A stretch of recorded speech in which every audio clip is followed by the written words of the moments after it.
அந்த காலம் வேண்டாம். ஒரு 25 வருஷத்துக்கு வந்து குழந்தைகள் என்ன சொல்லுவாங்கன்னா, எங்க அப்பா ரொம்ப கஷ்டப்பட்டான்னு சொல்லுவாங்க. சொல்லுவாங்களா இல்லையா? எங்க அப்பா 2 ரூபா சம்பாதிக்கிறதுக்கு 5 ரூபா சம்பாதிக்கிறதுக்கு ரொம்ப கஷ்டப்பட்டான்னு சொல்லுவாங்களா இல்லையா? இந்த காலத்துல குழந்தை போய் சொல்லி பாருங்க, ஏப்பா கஷ்டப்பட்ட, ஏப்பா கஷ்டப்பட்டன்னு கேட்குமா இல்லையா? அப்படி கஷ்டப்பட்டு யார் சம்பாதிக்கணும்னா, இந்த காலத்துல எப்படி சம்பாதிக்கிறது தெரியுமா சார்? ஸ்மார்ட்டா சம்பாதிக்கிறதுக்கு வழி இருக்கு, ஹார்டா சம்பாதிக்கிறதுக்கு வழி இருக்கு. இதுக்கு வித்தியாசம் இருக்கு சார். ஸ்மார்ட்னா என்ன மேடம்? நீங்க சொல்லுங்க, ஸ்மார்ட்டா சம்பாதிக்கணும் எப்படி மேடம்? உங்களதான் யாரோ ஒருத்தர் சொல்லுங்க, ஸ்மார்ட்டா சம்பாதிக்கணும் எப்படி? யாரா சொல்லுங்க, நீங்க சொல்லுங்க மேடம். சுலபமா சம்பாதிக்கிறது, ஈஸியா சம்பாதிக்கிறது நிறைய வழி இருக்கா இல்லையா? இருக்கா இல்லையா? ஹார்டா சம்பாதிக்கிறது என்ன?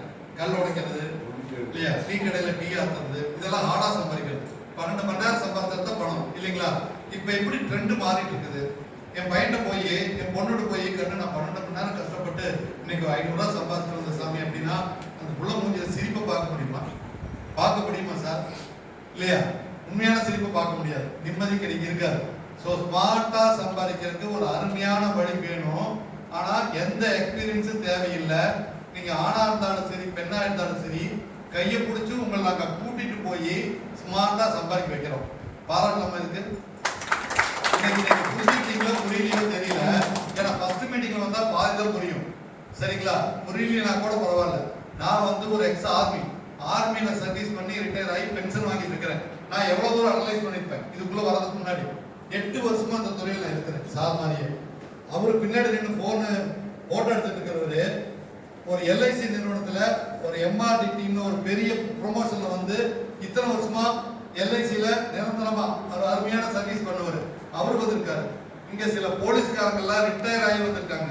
நான் என்ன சொல்ல வரேன் அப்படின்னா, எல்லாருமே இதை பத்தி அனலைஸ் பண்ணாம யாரும் வரல. ஸோ டீப்பா அனலைஸ் பண்ணி இது ஒரு நல்ல துறை, இதுல ஏமாறுறதுக்கு வாய்ப்பு இல்லை, ஏமாத்துறதுக்கு வாய்ப்பு இல்லைன்னு தெரிஞ்சுட்டு வந்திருக்கிறோம். இப்ப நீங்க வரலாமா? வர முடியாதா? கண்டிப்பா வரலாமா சார்? வரலாமா? அதனால நான் சொல்றேன், இந்த வாய்ப்பை மட்டும் மிஸ் பண்ணிடாதீங்க. நம்ம குழந்தைங்க நாளைக்கு நம்மளை திட்டுவாங்க, ஏப்பா இந்த வாய்ப்பு கிடைச்சு நீ விட்டுட்டேன்னு சொல்லி கேட்பாங்களா கேட்க மாட்டாங்களா? சார் நீங்க இப்போ நான் வந்து திருமண தகவல் வச்சிருக்கிறேன். நான் ஒரு ஜோசியர். போன வாரம் ஒரு டாக்டர் எங்கன்னா சத்தியமங்கலத்துல எனக்கு பதிவு பண்ணார். ஒரு டாக்டர் கேண்டிடேட் வந்து எனக்கு பொண்ணு கிடைக்க மாட்டேங்குன்னு சொல்லி பதிவு பண்ணார். எவ்வளவு சம்பளம் போடலான்னு கேட்டேன். அந்த இதெல்லாம் ஃபில்அப் பண்ற கேட்கும் இல்லையா? இதை கேட்கும்போது மாசம் 30,000 போடுங்க சார் அப்படின்னாரு. 30,000 தான். ஆமா சார், நான் வேலைக்கு போயிட்டு இருக்கிறேன், டாக்டரா வந்து தனியார் கிளினிக் இல்ல வேலைக்கு போறேன், எனக்கு 30,000 தான் சம்பளம்னாரு. ஆனா இங்க 3 வருஷம் இருந்தீங்கன்னா இப்ப என்னோட வருமானம் வெறும் 3 வருஷத்துல மட்டுமே மாசம் 1.5 லட்சம் ரூபாய்க்கு சார். கைதட்டலாமா? இதுக்காக நான் டாக்டரேட் படிக்கல, பெரிய லாயரா இல்ல, பெரிய எக்ஸ்பீரியன்ஸ் இல்ல. இதை விட ஒரு சிறப்பான தொழில் எங்காவது கிடைக்குமா? ஒரு டாக்டர்னா அவர் எவ்வளவு தூரம் செலவு பண்ணி படிச்சிருப்பாரு, எவ்வளவு ரிஸ்கியான தொழில் அது. ஒரு எம்எஸ் டாக்டருக்கு ஒரு ஆபரேஷன் பண்ணா சாதாரணமா அது இல்லையா? அவங்க சம்பாதிக்க முடியாத இந்த தொழில் கொடுக்குது இல்லைங்களா?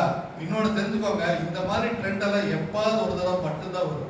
அது வந்து அதிசயமா நடந்திருக்கிறது தான். அதாவது எப்பவாவது ஒரு 100 வருஷத்துக்கு ஒருக்கா, ஒரு 50 வருஷத்துக்கு ஒருக்கா நடக்கிற நிகழ்வு தான் இது. இந்த நிகழ்வு நம்மளுக்கு கிடைச்சிருக்குது அப்படிங்கிறது ஒரு பெரிய விஷயம் சார். நம்மளுக்கு கிடைச்சிருக்கிறது ஒரு சாதாரண விஷயம் இல்லை. நம்ம தலைமுறையே நம்ம மாத்தலாம். ஒரு 3 வருஷம் நின்னீங்கன்னா போதும், தோல்வி வரும். நீங்க போய் கேட்கறவங்க எல்லாம் உடனே ஜாயின் பண்ணிட மாட்டாங்க. தோல்வி வரும். தோல்வியை தாண்டி நிக்கணும். தோல்வி இல்லாம எந்த தொழிலாவது இருக்கா சார்? எந்த தொழிலாவது தோல்வி இல்லாம ஜெயிச்சு இருக்காங்களா? நிச்சயமா இல்லை. ஸோ தோல்வி வராமலாம் இருக்காது, நிக்கணும்.